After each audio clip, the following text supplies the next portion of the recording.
हमें जीवन जीना है तो हमें होप होना जरूरी है, आशा होना जरूरी है। जिसको आशा नहीं है वो जीवित नहीं रह सकता। हमें परमेश्वर ने एक आशा दिया है और एक होप दिया है, इसलिए मेरे प्रियो हम जीवित भूमि में हम लोग खड़े हुए हैं, उसकी आराधना कर रहे हैं, उसकी स्तुति कर रहे हैं। वो आशा परमेश्वर की ओर से हमें मिली है और प्रत्येक दिन उस आशा की ओर हम भरोसा करते हुए, उस विश्वास में होते हुए उसके लक्ष्य की ओर हम प्राप्त करते हुए जाते हैं। यहाँ पर हमने पढ़ा, जैसे 32वें पद में हमने पढ़ा, वहां पे लिखा है कि अन्य जातियों को प्रकाश देने के लिए ज्योति है, तेरे निज लोग इस्राएल की महिमा हो। यहाँ पर परमेश्वर ने अन्य जाति को एक आशा दिया। वो आशा प्रभु यीशु मसीह है, उसका प्रकाश यीशु मसीह है जो अन्य जाति के लिए चमका है।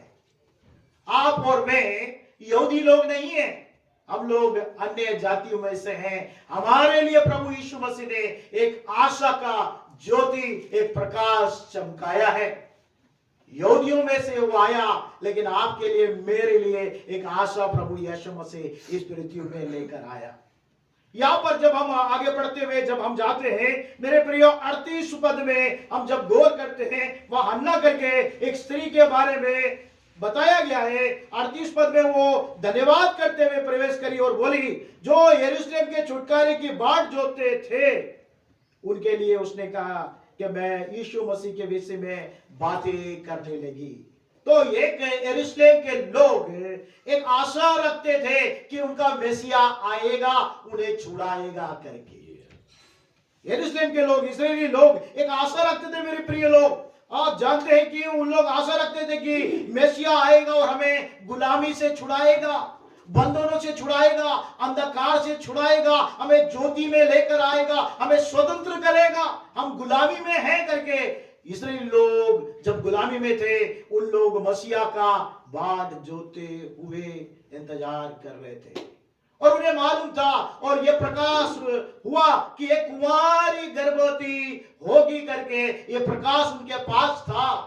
और बहुत सी कुंवारियां उस समय में यहूदिया में कि बहुत सी कुंवारी अपने आप को तैयार करके रखी थी कि उनके कोख से वो प्रकाश प्रकट हो। मेरे प्रियो, बहुत सी कुंवारियां इंतजार करती हुई रही, लेकिन परमेश्वर की करुणा मरियम के ऊपर प्रकट हुआ। वो कुंवारी मरियम के द्वारा जो वर्जिन थी, उसकी सगाई हो गई थी, लेकिन उसको परमेश्वर ने चुना और उसके द्वारा प्रभु परमेश्वर यीशु मसीह इस पृथ्वी पर आया। एक प्रकाश चमकता हुआ यीशु मसीह जो आशा देता हुआ, एक होप देता हुआ इस पृथ्वी पे आया। इस्राएलियों के लिए मात्र नहीं, जैसे हमने यहाँ पे पढ़ा लूका रचित सुसमाचार में, वो अन्य जातियों के लिए भी प्रकाश का ज्योति के रूप में वो चमका। हम एशिया नबी की किताब जब हम निकाल लेते हैं, मेरे साथ निकालिए एशिया नबी की किताब 9वां अध्याय 2 पद, कोई एक जन पढ़िएगा। जो लोग अंधियारे में चल रहे थे, जो लोग अंधियारे में चल रहे थे, उन्होंने बड़ा उजियाला देखा। उन्होंने बड़ा उजियाला देखा। जो अंधियारे में थे, जो अपनी आशा खो बैठे थे, उन्हें कोई आशा नहीं थी अपने जीवन के बारे में। अंधकार इतना प्रबल था, अंधियारा इतना प्रबल था। बाइबल जब मलाकी के बाद जब मत्ती रचित सुसमाचार लिखा गया, वहां पर एक बड़ा गैप को हम देखते मेरे प्रियो, एक बड़ा अंधकार था वहां पर। प्रभु की वचन किसी के पास पहुंचती नहीं थी, भविष्यवक्ता तक पहुंचती नहीं थी, बिल्कुल साइलेंट पीरियड कहा गया मेरे प्रियो। एक अंधकार का समय काल था। आपके और मेरे जीवन में भी जब अंधकार में रहता है तो कुछ भी हमें सूझ पड़ता ही नहीं, हमें कोई आशा नहीं रहती, हम निराश हो जाते हैं, हम हताश हो जाते हैं। लेकिन यहां पर प्रभु का कलाम कहता है, जो लोग अंधियारे में चल रहे थे, उन्हें बड़ा उजियाले को देखा। और आगे बढ़िए। और जो लोग घोर अंधकार से भरे हुए मृत्यु के देश में रहते थे, उन पर ज्योति चमकी। जो लोग घोर अंधकार से भरे हुए मृत्यु के देश में रहते थे, उन पर ज्योति चमकी। जब तक ज्योति आपके ऊपर मेरे ऊपर नहीं चमकेगी, तब तक हम मृत्यु के देश में ही निवास करते हुए रहते हैं मेरे प्रियो। और जब ज्योति चमकती है तो हमारा जीवन में से अंधकार हमारे जीवन से चला जाता है। जब अंधकार जब तक रहेगा, प्रबल रहेगा, हमारे जीवन में कुछ भी समझ नहीं आएगा। कितना भी हम प्रयास करेंगे, कोई आशा नहीं रहेगी, कोई विश्वास नहीं रहेगा, निराशा रहेगी, उदासी रहेगी, तनाई रहेगी, तकलीफ रहेगी, कष्ट रहेगा। लेकिन जब प्रभु का ज्योति आपके ऊपर मेरे ऊपर चमकता है तो पूरा अंधियारा चला जाता है। तो हम पर ज्योति चमकना बहुत जरूरी है। जब तक वो ज्योति हम पर चमकेगा नहीं, हम अंधियारे में ही रहेंगे। अंधियारे में जो निवास करता है उसका जीवन बड़ा घोर रहता है मेरे प्रियो। इसलिए प्रभु यीशु मसीह एक आशा के किरण के रूप में इस पृथ्वी पे प्रकट हुआ, जिसको फर्स्ट एडवेंट के रूप में, एक होप के रूप में हम लोग मना रहे हैं। क्या वाकई में हमारे जीवन में वो ज्योति, वो किरण हमारे ऊपर लगी है? अंधकार हमारे जीवन से चला गया है कि अभी भी हम उस अंधकार में, उस निराशा में, हताश में हम जीवन जी रहे हैं? यदि जी रहे हैं तो हमारे ऊपर परमेश्वर का किरण लगना बहुत जरूरी है। नीति वचन हम निकालेंगे। नीति वचन 13वां अध्याय का 12वां पद, कोई एक जन पढ़े। नीति वचन 13वां अध्याय का 12वां पद। जब आशा पूरी होने में विलंब होता है, जब आशा पूरी होने में विलंब होता है तो मन शिथिल होता है। मन शीतल होता है। परंतु जब लालसा पूरी होती है, जब लालसा पूरी होती है तब जीवन का वृक्ष लगता है। तब जीवन का वृक्ष लगता है। आशा, जिस बात की आप और मैं आशा करते हैं, हम लोग आशा करते हैं, उसमें जब विलंब होने लगती है, मन क्या होने लगता है? शिथिल हो जाता है। हमें आशा बहुत है हमारे जीवन से, लेकिन आशा तो आप और मैं करते हैं, लेकिन वो आशा हमारे जीवन में जब नहीं होता है तो हम क्या देखते हैं? मन क्या हो जाता है? शिथिल हो जाता है। और जब जो आशा की हुई लालसा हमारे जीवन में पूरी होती है, तब वो क्या बन जाता है? जीवन का वृक्ष बन जाता है। जैसे जीवन का वृक्ष को पाके आनंदित हो जाते हैं, खुशी से भर जाते हैं, नाचने लगते हैं, गाने लगते हैं मेरे प्रियो, वैसा एक आशा परमेश्वर जो हमारी लालसा को पूरा करता है, उस आशा के द्वारा जब लालसा पूरी होती है तो एक जीवन का वृक्ष सामने पा लिया करके एक बड़ा हमें हर्ष होने लगता है। और पढ़िएगा भजन संहिता 42 का 5 हम निकालेंगे। भजन संहिता 42 का 5वां पद को एक जन पढ़िए। हे मेरे प्राण, हे मेरे प्राण, तू क्यों गिरा जाता है? तू क्यों गिरा जाता है? तू अंदर ही अंदर क्यों व्याकुल है? तू अंदर ही अंदर क्यों व्याकुल है? परमेश्वर पर आशा लगाए रह, परमेश्वर पर आशा लगाए रहे, क्योंकि मैं उसके दर्शन से उद्धार पाकर, उसके दर्शन से उद्धार पाकर फिर उसका धन्यवाद करूंगा। उसका धन्यवाद करूंगा। दाऊद यहाँ कहता है मेरे प्रियो कि हे मेरे प्राण, तू क्यों गिरा जाता है? वो अपने प्राण से बातें करता है। हमारा प्राण क्या हो जाता है? गिरने लगता है, कभी कभी हताश हो जाता है, हमारा प्राण हताश हो जाता है, निराशा जाती है, उदासी आ जाती है। हम प्रयास करते हैं लेकिन हमारे प्राण क्या करने लगता है? दुखित, उदासी होती है। हमारा चेहरा जो है उसको रिफ्लेक्ट करता है। जब प्राण दुखित हो जाता है, हमारा चेहरा में क्या रहती है? प्रसन्नता दिखती नहीं है ना? मन जब दुखित रहेगा, मन में मुख कैसा दिखेगा? उदास दिखेगा, निराश दिखेगा, हताश दिखेगा, क्योंकि उसको कोई आशा नहीं है। इसलिए दाऊद अपने प्राण से कहता है कि तू क्यों गिरा जाता है? तू अंदर ही अंदर क्यों व्याकुल हो रहा है? कभी कभी ऐसी परिस्थिति से हम गुजरने लगते हैं और दुखित हो जाते हैं मेरे प्रियो। अंदर ही अंदर हम लोग बहुत व्याकुल होने लगते हैं। तो दाऊद अपने आप को हिया बांध कर कहता है कि परमेश्वर पर आशा लगाए रहे। किस पे आशा लगाना है? मनुष्य पर नहीं, अपने बल और बुद्धि और ज्ञान समझ धन दौलत पर नहीं। किस पे आशा लगाना है? परमेश्वर पर आशा लगाना। ऐसी व्याकुलता में हमें दृढ़ करने वाला परमेश्वर है। हमारी आशा, हमारी होप परमेश्वर के ऊपर होनी चाहिए। और जब हमारा आशा परमेश्वर के ऊपर रहता है तो प्रभु का कलाम यहाँ पर कहता है कि मैं उसके दर्शन से उद्धार पाकर उसका धन्यवाद करूंगा। जब हमारी आशा परमेश्वर पर रहती है तो परमेश्वर से हम उस दर्शन को प्राप्त करते हैं। और जो छुटकारा, जो मुक्ति, जो आशा हमारी परमेश्वर से, जो लालसा परमेश्वर से, वो पूरी हमारे जीवन में पूरा करता है। हमें मुक्ति देता है, छुटकारा देता है, चंगाई देता है, आनंद देता है। और हम उसके बाद में क्या करने लगते हैं? परमेश्वर का धन्यवाद करने लगते हैं। जैसे भैया ने भजन संगीता 62 का जब पढ़ रहा था तो एक वचन बड़ा टच किया, हम उसको निकालेंगे। भजन संगीता 62 का 5वां पद भी हम पढ़ लेंगे। हे मेरे मन परमेश्वर के सामने चुपचाप रहे, परमेश्वर के सामने चुपचाप रहे, क्योंकि मेरी आशा उसी से है। क्योंकि मेरी आशा उसी से है। जब आप और हम क्या करते हैं? प्रार्थना में जाते हैं तो हमारा मन में बहुत सारा बातें चलता रहता है, शांति हमारा मन नहीं होता है। हम प्रार्थना करने के लिए तो चले जाते हैं, लेकिन दिन भर की जो दिनचर्या जो रहती है, जो तकलीफ है, कष्ट है, परेशानी है, संघर्ष है, थकावट है, और परमेश्वर की उपस्थिति में प्रार्थना करने के लिए आप और हम बैठ जाते हैं, हम लोग बैठ जाते हैं, तो वहां पर क्या होता है? हम लोग जब बैठते हैं तो हमारा मन कुछ ना कुछ सोचता ही रहता है, और प्रार्थना में एक मन नहीं हो पाते, एक चित्त नहीं हो पाते। प्रार्थना में जरूर करते हैं आप और मैं, लेकिन एक चित्त नहीं हो पाते, क्योंकि हमारे मन में बहुत सारी बातें चलती रहती है, बहुत सारी युक्तियां चलती रहती, बहुत सारी कार्य चलता रहता है। तो यहां पर जब दाऊद वहां पर लिखता है कि है मेरे मन परमेश्वर के सामने चुप रहे,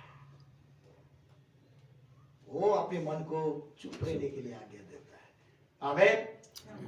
जब तक आपका मेरा मन चुप नहीं होगा प्रार्थना में, हम परमेश्वर से साथ एक मत नहीं हो पाएंगे और उसमें डूब नहीं पाएंगे।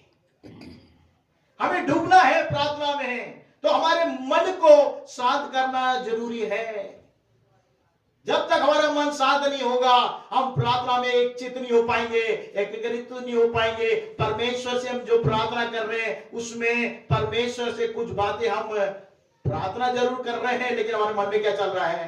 कुछ ना कुछ विचार चलता ही रहता है। तो दाऊद कहता है यहाँ पे, हे मेरे मन क्या कर? परमेश्वर के सामने चुपचाप रहे। प्रभु परमेश्वर भी बहुत समय बोलता है, तू चुप रहे, मैं तेरे लिए कार्य करूंगा, तू चुप रहे, मैं तेरे लिए युद्ध करूंगा, तू चुप रहे, मैं तेरे लिए अद्भुत काम करूंगा। तो हमें चुप रहना भी आना चाहिए, हमें चुप रहना जरूरी है। तो हमारे मन को चुप करवाना जरूरी है, शांत करना जरूरी है। उसको बोलना है तू शांत हो जा। जब आप बोलते हैं, हम बोलते हैं कि शांत हो जा मेरे मन, क्योंकि मैं अभी क्या करने जा रहा हूं? परमेश्वर से निवेदन और विनती और प्रार्थना करने जा रहा हूं। तो मन को जब तक आप शांत नहीं करते हैं, परमेश्वर से आप प्रार्थना जरूर कर सकते हैं, लेकिन आपके मन में विचार चलता ही रहेगा, लेकिन एक चित्त नहीं हो पाएंगे। जब तक एक चित्त नहीं हो पाएंगे, उस पर एक चित्त होकर आशा से जब तक आप प्रार्थना नहीं करेंगे, उसका उत्तर आप प्राप्त नहीं कर पाएंगे। यहाँ पे लिखा है कि हे मेरे मन परमेश्वर के सामने चुपचाप रहे, मेरी आशा उसी से। हमारी आशा किससे होनी चाहिए? परमेश्वर पर होनी चाहिए। जब तक आशा नहीं है, हम क्या नहीं कर पाएंगे? कोई भी कार्य सफलता से पूरा नहीं कर पाएंगे। और आगे जब हम देखते हैं मेरे प्रियो, इब्रानियों की पत्री हम निकालेंगे, 3रा अध्याय है, 6वां पद को हम पढ़ लेंगे। इब्रानियों के पत्र 3रा अध्याय 6वां पद भी पढ़ लीजिए। परंतु मसीह पुत्र के समान परमेश्वर के घर का अधिकारी है और उसका घर हम हैं, यदि हम साहस पर और अपनी आशा के घमंड पर अंत तक दृढ़ता से स्थिर रहें। वहां पे लिखा है कि मसीह पुत्र के समान परमेश्वर के घर का उत्तराधिकारी है। आप और मैं मसीह के पुत्र के समान, इब्रानी लिखने वाला कहता है मसीह के पुत्र के समान आप और मैं, हम परमेश्वर के घर के क्या है, अधिकारी। कितनी बात पदवी परमेश्वर ने आपको और मुझको दी है, कितनी बड़ी आशा परमेश्वर ने हमें दी है। क्या आशा दी है? मसीह के पुत्र के समान परमेश्वर के घर के क्या हो गए, अधिकारी हो गए। हम अपने आप को बहुत ही क्या करते हैं, तुलना करके बहुत तुच्छ समझते हैं। नम्रता होनी चाहिए, लेकिन प्रभु का कलाम कहता है यहाँ पर कि क्या बन गए आप, उसके परमेश्वर के घर के अधिकारी हो गए, और उसका घर हम है। किसका घर? परमेश्वर का घर हम है। ये जो हम है, ये किसका घर है? परमेश्वर का घर है। यदि हम साहस पर और उसकी अपनी आशा के घमंड पर अंत तक दृढ़ रहेंगे, तो क्या करना है? आशा में क्या होना चाहिए? घमंड भी होना चाहिए। सब लोगों ने घमंड नहीं करना, मैंने बहुत बार प्रचार किया, लेकिन यहाँ पे ये जब मैं पढ़ा तो लिखा है कि साहस पर और अपनी आशा पर क्या कर, आशा पर घमंड करना, अपनी दौलत पर घमंड नहीं करना, अपनी शोहरत पर, अपनी बुद्धि, अपने रूप पर या अपनी सुंदरता पर घमंड नहीं करना। किस पे घमंड करना है? होप पर आपको घमंड करना है कि परमेश्वर ने जो होप दिया उस पे हमें घमंड करना है कि परमेश्वर ने हमें क्या कर दिया है, उत्तराधिकारी। और आगे अगर हम देखते हैं रोमियो की पत्री, अगर हम पलटाते हैं रोमियो की पत्री 8वां अध्याय 24 और 25 भी पढ़ लेंगे। आशा के द्वारा, इस आशा के द्वारा हमारा उद्धार हुआ है, हमारा उद्धार हुआ है। परंतु जिस वस्तु की आशा की जाती है, जिस वस्तु की आशा की जाती है, जब वह देखने में आए, जब वो देखने में आए, तो फिर आशा कहाँ रही? तो फिर आशा कहाँ रही?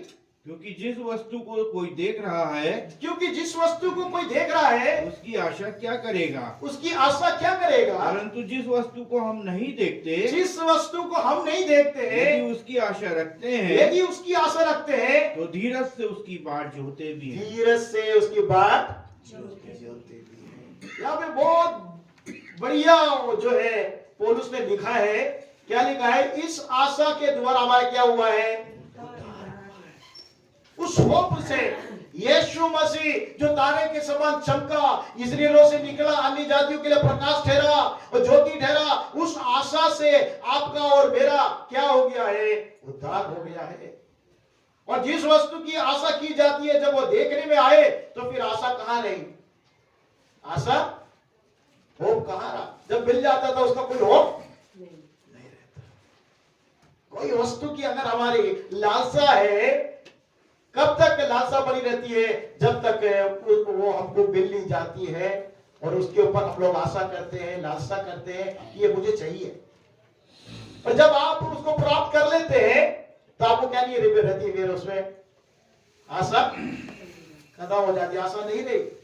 आगे लिखा है, जिस वस्तु को कोई देख रहा है, उसकी आशा क्या करेगा? जो चीजें आप और मैं देख रहे हैं, हम देख रहे हैं, तो क्या लिखा है? वो क्या करेगा? उस आशा का क्या मतलब है? उसका कोई आशा नहीं होता। जो नहीं दिखाई दे रहा है उसकी हमें आशा करनी है, जो दिख रहा है उसकी आशा नहीं करनी है। यदि आपके पास कार है तो कार की आशा आप नहीं करोगे, किसकी आशा करोगे? हेलीकॉप्टर की आशा है ना? एक लालसा है कि हमारे पास भी क्या होनी चाहिए? हेलीकॉप्टर होनी चाहिए। और लालसा करते और हमारी आशा भी है, और जब मिल जाती है तो उसकी आशा खत्म हो जाती है। फिर कुछ और नई चीज की हम लोग क्या करते हैं? खोज करते हैं। दुनिया में क्या नया चीज आया है? BMW का कौन सा सीरीज आया है? मर्सिडीज बेंज का कौन सा नया सीरीज आया है? देखते हैं लोग क्या करते हैं? गाड़ी बदलते, क्योंकि उनको क्या लग रहा है? ये तो मिल गया, लेकिन एक और चीज की आशा है मेरी, मुझे फुलफिल करना है, उसका होप है मेरा, और उसके लिए मैं विनती भी कर रहा हूं, प्रार्थना भी कर रहा हूं, प्रयास भी कर रहा हूं, लालसा भी कर रहा हूं। और जब वो मिल गई, वो आशा खत्म हो गई। अब तो उद्धार मिल गया, उद्धार का क्या हो गया? लालसा क्या हो गया? खत्म हो गया। लेकिन एक उद्धार और है जब प्रभु यीशु मसीह आएगा स्वर्ग में, वो अंत का जो उद्धार रखा हुआ है और हमारा शरीर रूपांतर होगा, उसकी आशा की हम लोग अभी भी क्या कर रहे हैं, बाट जोत रहे हैं। वो आशा कभी नहीं जाएगा जब तक प्रभु यीशु मसीह नहीं आ जाएगा और हम रूपांतर होके उसके पास नहीं चले जाएंगे। जैसे हमने देखा कि उस समय कुंवारी लोग, अनेक कुंवारी यहूदियों में रहने वाली लोग बात जो रही थी, आशा कर रही थी कि मेरे कोख से वो प्रकाश, वो ज्योति उदय हो जो संसार का और यहूदियों को छुटकारा देगा। वैसे ही आपको और मुझको भी एक बात जोतना है कि वो जो तारा चमका जिसने मुझे उद्धार किया, फिर से एक बार वो तारा के रूप में उतर कर आएगा बादलों में। उसकी आशा आपकी और मेरी होनी चाहिए कि वो जब आएगा तो मैं रूपांतर होकर उसके साथ चले जाऊं, उसके संग रहूं। और जब मैं चले जाऊंगा तो वो आशा क्या हो गई, जब तक नहीं गया तब तक मेरी आशा है, और जब चला गया आशा समाप्त हो जाती है मेरे प्रियो। इसलिए हमें आशा करना जरूरी है मेरे प्रियो, आशा करना जरूरी है। और आगे हम देखते हैं यशायाह नबी की किताब 60वां अध्याय, अगर हम निकाल लेंगे 60 का 2 और 3 पद भी अगर हम पढ़ लेते हैं। यशायाह नबी की किताब 60वां अध्याय 2 और 3। देख, पृथ्वी पर तो अंधियारा और राज्य राज्य के लोगों पर घोर अंधकार छाया हुआ है। देखिए, आप और मेरे ऊपर तो ज्योति चमक गया, लेकिन क्या कह रहा है कि देखो पृथ्वी पर तो अंधियारा है। अभी जो पृथ्वी आप और मैं देख रहे हैं, पृथ्वी पे क्या है, अंधियारे, और राज्य राज्य लोग पर घोर अंधकार छाया हुआ है। परंतु तेरे ऊपर यहोवा उदय होगा, तेरे ऊपर यहोवा उदय होगा। ये उदय होने के पहले भविष्यवाणी की गई बातें हैं जो आप हमारे जीवन में पूरा हो गया है। हमारे ऊपर यहोवा उदय हो गया है। आगे बढ़िए। और उसका तेज तुझ पर प्रकट वो होगा। उदय अकेले मात्र नहीं हुआ, उसका तेज, जो परमेश्वर का तेज आप पर जो प्रकट हुआ है, जाति जाति तेरे पास प्रकाश के लिए और राजा तेरे आरोहण के प्रताप की ओर आएंगे। जब यहोवा आपके ऊपर, मेरे ऊपर उदय हो जाता है, हमारे ऊपर उदय हो जाता है, और हमारे ऊपर जब उसका तेज प्रकट होने लगता है, जाति जाति के लोग उस प्रकाश को ढूंढ कर आएंगे। उनको हमें क्या करना है, उसे मार्ग बताना है। यही आशा है जिसके द्वारा हमने उस तेज को और उस उदय, जो हमारे ऊपर उदय हुआ, उस आशा के बारे में वर्णन करना है। वो आशा क्या है, यीशु मसीह है जो चमकता हुआ प्रकाशमान तारा है। आपके जीवन को भी प्रकाशमान करेगा, आपको भी तेज करेगा, आपके ऊपर भी उदय होगा। ये बातें बताना है, हमारे ऊपर पहले उदय होना है। फर्स्ट एडवेंट में जब हम प्रवेश किए हैं, हमें ये मानना जरूरी है कि प्रभु तो उदय हो गया है हमारे ऊपर। ये उदय जो हुआ है, ये जो तेज जो प्रकाश हुआ है, अन्य जाति जो अंधकार में है उन तक पहुंचना है। हम लोग का प्रकाश इतना तेज होना चाहिए, उसे देखकर वे लोग प्रभु की ओर आकर्षित होकर आना चाहिए। इतना प्रकाशमान से, अरे किसी परिस्थिति में आप लोग रहते हैं लेकिन आप आनंदित है, आप तकलीफ में, कष्ट में, आपके अंदर में कैसे आनंद है, कैसी शांति है, कैसी आशा है, कैसा विश्वास है आपके अंदर में, कहां से आया? हम तो देख रहे हैं आप संघर्ष कर रहे हैं, आप तकलीफ में, कष्ट में, परेशानी में है, दुख में है, बीमारी में है, रोग में पीड़ित है, लेकिन वो जो आशा जो हो प्रभु यीशु मसीह ने हमें दिया, वो हमारे चेहरे में चमकना चाहिए। ओ जो उदय हुआ हमारे पर, वो तेज प्रकाश चमकना चाहिए। वो एक दवाई का कारण बन जाता है। पहला यूहन्ना निकाल लेंगे, तीसरा अध्याय 2 और 3 पद। पहला यूहन्ना तीसरा अध्याय। हे प्रियो, अब हम परमेश्वर की संतान हैं और अभी तक यह प्रकट नहीं हुआ कि हम क्या कुछ होंगे। देखिए क्या लिखा है प्रियो, अब हम परमेश्वर की संतान हैं। हम परमेश्वर के क्या हो गए, संतान हो गए हैं। आगे बढ़िए। और अभी तक यह प्रकट नहीं हुआ अभी तक यह प्रकट नहीं हुआ है, क्योंकि ये हमारी आशा है। अभी तक प्रकट नहीं हुआ है कि हम क्या कुछ होंगे। हम क्या कुछ होंगे, अभी तक क्या नहीं हुआ, प्रकट प्रकट नहीं हुआ है। आगे बढ़िए। इतना जानते हैं इतना जरूर जानते हैं कि जब वह प्रकट होगा जब प्रभु यीशु मसीह प्रकट होगा तब हम उसके समान होंगे। उसके समान होंगे। किसके समान? प्रभु यीशु मसीह के समान। ये आशा कभी आप नहीं छोड़ना है, हमें ये आशा कभी नहीं छोड़ना है। किसके समान होंगे? प्रभु यीशु मसीह के समान। उसका देह रूपांतरित हो गया, तेजोमय देह, उसका शरीर बदल गया। वैसा है आपका और मेरा शरीर तेजोमय हो जाएगा, रूपांतर हो जाएगा, उसके समान होंगे। जैसे यीशु मसीह दिख रहा है वैसे आप और मैं दिखेंगे। और क्या लिखा है? क्योंकि उसको वैसा ही देखेंगे जैसा वह है। उसको वैसा ही, यीशु मसीह को वैसा ही देखेंगे जैसा यीशु मसीह है। आगे बढ़िए। और जो कोई उस पर यह आशा रखता और है जो कोई उस पर यह आशा रखता है, वह अपने आप को वैसा ही पवित्र करता है जो जैसा उस वह पर आशा रखता है। इसको गौर देने वाली बात है मेरे प्रियो। जो कोई उस पर आशा रखता है क्या कर रहा है? वह अपने आप को वैसा ही पवित्र करता है। पवित्र करता है। यदि आपका और हमारा आशा किस पर है? यीशु मसीह पर है, तो क्या करेंगे? उसके समान पवित्र अपने आप को बनाएंगे, जैसे वो पवित्र है। उसके समान हमारे जीवन में, सोच में, विचार में, व्यवहार में, क्रिया में उस पवित्रता को हम लेकर आएंगे। यदि आपके आशा प्रभु यीशु मसीह पर है तो आप क्या करोगे? अपने आप को उसके समान बनाओगे। यदि नहीं है और जिसपे आशा है उसके समान बनाएंगे। एक क्रोधी व्यक्ति के साथ अगर मैं जीवन व्यतीत करता हूं तो क्या हो जाएगा? बोलिए ना। पता ही नहीं चलेगा मेरे अंदर में क्या जाएगा, क्रोध का स्वभाव आ जाएगा। पता ही नहीं चलेगा, दूसरे को पता चलेगा, अरे इतना क्रोधित हो रहा है, इतना क्रोध कर रहा है। क्यों? उस क्रोधी के साथ रह रहे के संगति कर करके क्या हो गया? मैं यहां पर वही बात बताया गया। यूहन्ना उसी बात को उल्लेख करता है कि तू क्या बनना है?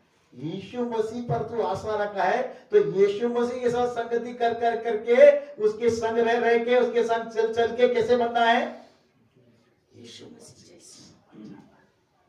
पुराने नियम में हम पढ़ते उत्पत्ति 5वें अध्याय में, समय नहीं है मैं बताते हुए जाता हूं। 5वें अध्याय 24वें पद पढ़ते, वहां पे एक व्यक्ति के बारे में जानते हैं, हानोक। वो 300 साल प्रभु परमेश्वर के साथ चलता रहा। उस समय उम्र ज्यादा होती थी, अभी तो 120 हो गई। 300 साल लिटरली वो परमेश्वर के साथ चलता रहा, और जब चलता रहा उसके साथ संगति करता रहा। परमेश्वर ने देखा, परमेश्वर देखा, ये हेलो कैसा हो गया? हेलो कैसा हो गया? मेरे समान। अब तुम्हें इस पृथ्वी पे रहने के लिए ये पृथ्वी लायक नहीं, तो कहा आजा मेरे साथ आजा करके हेलो कहा चला गया, लोप हो गया। परमेश्वर ने उसे बिना मृत्यु देखे हुए स्वर्ग में लेके चला गया। ये बात क्यों उल्लेख किया गया मेरे प्रियो? हमारी भी आशा जो प्रभु यीशु मसीह पर है, उसके साथ संगति करते करते उसके समान हो जाएंगे। जब यीशु मसीह बादल में आएगा, जो हमारी आशा है, 2000 साल पहले तो मरियम के गोद में आया, लेकिन अब बादलों में आने वाला है।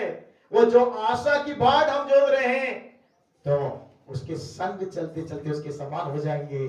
जिसे हनोक यहोवा परमेश्वर के समान हो गया चलते चलते, वैसे आप और मैं उसके समान हो जाएंगे, और हमारी आशा पूरी होगी, प्रभु के साथ उठा लिए जाएंगे। ये आशा देने वाला ही हमारा फर्स्ट एडवेंट है। ये हमें आशा देता है। इस आशा को जाने ना दे मेरे प्रियो।